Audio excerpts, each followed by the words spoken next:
Very warm welcome to Eye on the Money, the television show that gives you insights into how to improve your financial well-being as well as make your money work for you. I'm Ingrid Nantege, and today on the show we discuss investing in cryptocurrency. Now, despite its well-known volatility, cryptocurrency is on fire and many investors are looking to profit on its white-hot rise, and cryptos such as Bitcoin and Ethereum ebb for a while and then climb higher, and many other popular digital currencies are doing so too. Now, experienced traders have been speculating on crypto for years, but what if you're new to the market and looking to get a piece of the action? Here's how to start investing in cryptocurrency and what you need to watch out for. Joining me on the show to break it all down is cryptocurrency trainer and trader Alice Anangi. You're very welcome to Eye on the Money, Alice. Thank you. Glad to be here. I'm so excited for you to help us demystify this, according to some people, complex topic of cryptocurrency. Now, just to get into the beef of the conversation, cryptocurrency. It's a word that, depending on who you're talking to, over the past couple of years has really taken center stage. Just to help us understand, is cryptocurrency really the future of currency? And also, how does it work? For someone who's maybe heard about it, consistently encountered it, but doesn't really still understand what it means, is it the future of digital currency, and how does it work? So in simpler terms, to make it easy for people to understand, I like to refer to cryptocurrencies as money on the internet. That's the simplest explanation I can give to anyone. So cryptocurrencies are actually digital currencies whose transactions are actually stored in a distributed ledger technology, right, which we also refer to as the blockchain. And it's normally secured by cryptography. So that's the simplest explanation that I can give of cryptocurrencies, basically money of the internet. And actually we refer to as this new technology, even while we're training people, we refer to it as the internet of money. So if we look at the trend right now, and actually what's been happening in other countries, in the West, we even have central banks actually coming in and embracing this technology in a bid to actually come up with digital currencies, national digital currencies that can be able to facilitate fast transactions, in between people and also between individuals and businesses. So if we look at the trend and how money has transitioned from the past, we started with, of course, barter trade, right? Exchanging of goods and services using other goods, right? Then we transitioned, we went to, some coins, right? Then we moved and went now to paper money. Then we've slowly moved to plastic money. Then we've moved to mobile money. And now we are going to the internet of money, or money on the internet. So for sure, financially looking at it, and also technologically, this is how now the financial system is transitioning. Now, Alice, with that being said, and you've done a great job at really helping us understand what it is, and also like where it's going in the future. So you made mention of the fact that in the West, there's been a good adoption. We're even seeing central banks come up, with digital currencies still in line with that. In the Kenyan context, what would you say of the uptake of cryptocurrency and also its practicability? What does that look like currently in the country?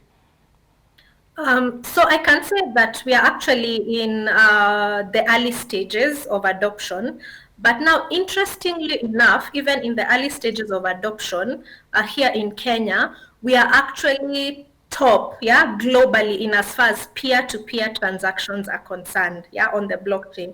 So as much as we are saying we are early adopters, looking at the entire global blockchain ecosystem, we are at the top of peer-to-peer transactions. So that is actually good news because Kenya is very well known in as far as the fintech space is concerned. Yeah, we've talked before on M-Pesa mobile money transactions. Yeah, and it looks like it's actually very easy for people to adopt to digital currencies because, especially digital currencies, peer-to-peer payments, because the concept is the same. Yeah, with mobile money peer-to-peer payments. Yeah. The only difference is that now we are transacting with e-wallets and we are using now, of course, we are on the internet doing these transactions. Yeah. So that it's very easy for Kenyans to adopt to it. As much as we are in the early stage of adoption in Kenya, we are actually at the top globally. So I would say we are in a good space where there's still more room to accommodate more people. Yeah, and it's very easy for Kenyans to transition into it because of the peer-to-peer system that we are used to, which is the mobile money peer-to-peer system. Now, Alice, there's usually a common saying that goes, if it's not broken, why fix it? So currently we have other modes of transaction, other modes of payment that are in place that are working. In fact, we even have some that are people are still trying to embrace, like, use of credit cards. So in the case of cryptocurrency, why should we care, right? So like you've said, there are some early adopters, then there'll always be the laggards, the people who will come much, much later. So the people who are not really jumping onto this crypto fad right now, what do they stand to lose? Like, why should we be caring about crypto right now? Why should this conversation even be ongoing? To a mode of payment, a global mode of payment, right? Because it's easy to transact in digital assets. So we may have payments that currently work here, but we can look at some challenges that are currently being experienced in the financial system. Yeah, we have cross-border payments, yeah, which can actually be quite hectic, especially if you're looking to sending money to people who are actually outside in other African countries or probably outside the continent. Yeah, it becomes quite hectic, and also it takes a lot of time, right?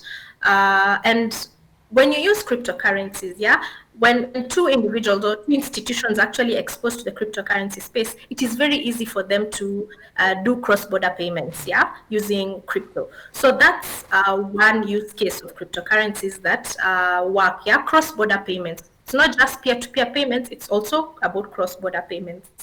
The thing is store of value, yeah. Retail investors and also institutional investors are actually very good at this, yeah, because they've been at this for quite some time. Retail are for much longer than institutional players, but right now we are seeing very big institutional players coming into the space. Cryptocurrencies, especially the top cryptocurrencies, are well known to be store of values. Yeah, this means that if you get into the market at the right time, yeah, of course the rule of investment is always the same: buy low, sell high. Yeah, buy low, sell high. So you get into the market at the right time, yeah, you buy these assets and hold them over the long term. They actually do give you significant returns. Yeah, even Bitcoin is actually referred to a new digital gold. Yeah, it has a to gold. Even for us analysts who analyze the markets, we can tell the difference between the trading patterns of gold and the trading patterns of Bitcoin. Yeah, so Bitcoin being referred to as the digital gold proves to be actually a store of value, or even a much better store of value as opposed to what gold has given back in the past. Yeah, so we do have those two applications that are quite important, and people need to look at them. Yeah. When it comes to now, in as far as cryptocurrencies are concerned, there's also financial inclusion. Yeah, we have very many people who are unbanked, right? Quite a number of people who are unbanked, who, if they have access to these platforms, then it can be very easy for them to transact with other peers and also to be able to, make payments and even store their own money in their own wallets. Yeah, so I think that's good enough. If you look at it, it's not just a mode of payment, but you can also look at it as a store of value. And I'm so glad that you've now actually started delving into the types of cryptocurrency, because cryptocurrencies, like, it's broad. There's so many different types of cryptocurrency in there. So for some, and you've mentioned one of the most common ones. In fact, some people think Bitcoin is the only cryptocurrency that's out there. However, for someone who's trying to get into this and is trying to zero in on a cryptocurrency, what would you say are the top ones, considering you've said like some of the top ones can be a good store of value? So what would be the top ones, and what should be the thought process when it comes to zeroing down on what cryptocurrency?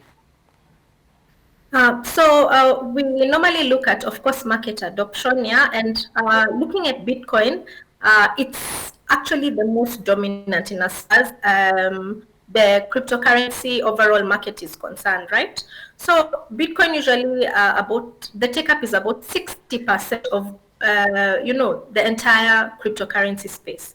So it's actually a very, strong and stable store of value. Yeah. The other one is Ethereum. The second largest is Ethereum. So Ethereum is also a very good value, mainly because Ethereum, of course, now improves on some of the challenges that Bitcoin has, and Ethereum also created many other applications that we now, those of us in the blockchain space understand. There's decentralized finance, there's smart contracts, there's non-fungible tokens that have, recently become a big boom in the industry. Yeah, so these two are actually top, and I would recommend them as the best store of values when you look at it. Yeah, there are others that actually come thereafter, but it keeps on varying. So I would recommend someone to actually go to a website known as coinmarketcap.com. Yeah, that's actually a very good website that many people in the cryptocurrency space usually use to actually analyze the top cryptocurrencies.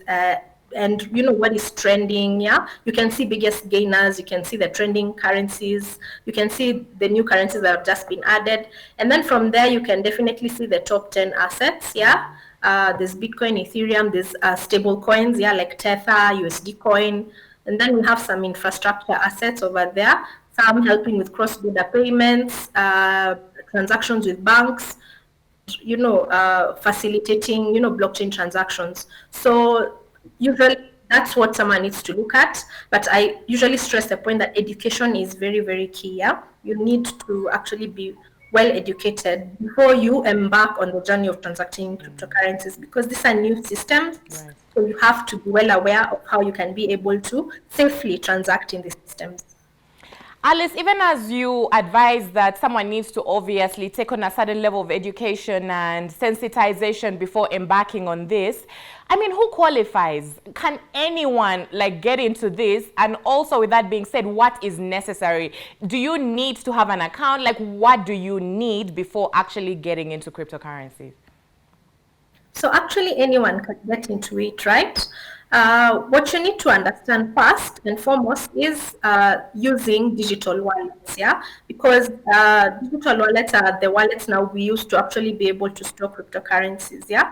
So you need to understand how to, of course, the best digital wallets that we have out there, the most secure, yeah, how to download a digital wallet, yeah, and of course, how to fund that digital wallet. So you must be able to do your due diligence to actually trace companies out there and the institutions out there that have the most credible digital wallets, yeah. So you can download the digital wallet, and then you can fund the digital wallet in whichever that whichever channel they provide. Some have mobile money, of course, links you can via mobile money. Others can fund using the banks, fund using Visa cards, yeah. So it depends, yeah. Others you can fund using peer-to-peer systems, yeah. So it depends which channel you're more comfortable with, and you also must learn how to use these channels to fund your wallet, yeah. Then secondly, you must learn the market, of course, the technicals of the market and the fundamentals of the market, yeah, to identify the right time to buy the particular asset, yeah. So you must do your due diligence on that cryptocurrency. You must do your due diligence on the team behind that cryptocurrency.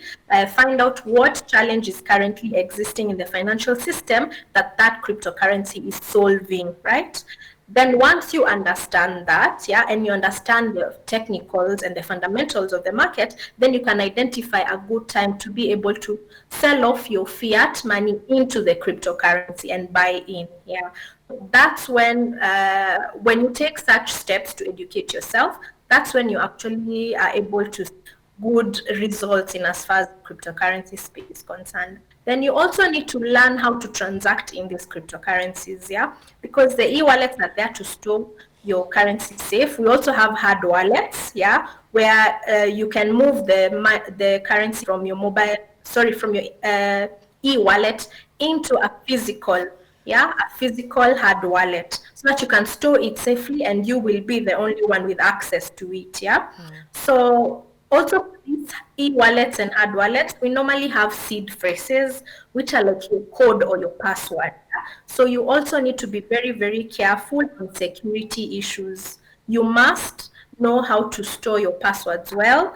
You must know how to secure your accounts. You must know how to avoid phishing links, because we have a lot of sites also on. So you really take to be able to secure your funds. Yeah, you can transfer your funds. Also, you can uh, keep your valuable bank returns. Now, it's time for me to take a very short break. Thank you very much for being a part of this exciting conversation where we're demystifying everything surrounding cryptocurrency. Don't go anywhere. And remember, you can be a part of the conversation by sending your feedback to our social media handles at Metropole TV KE on Facebook, Instagram, and Twitter. We'll be right back.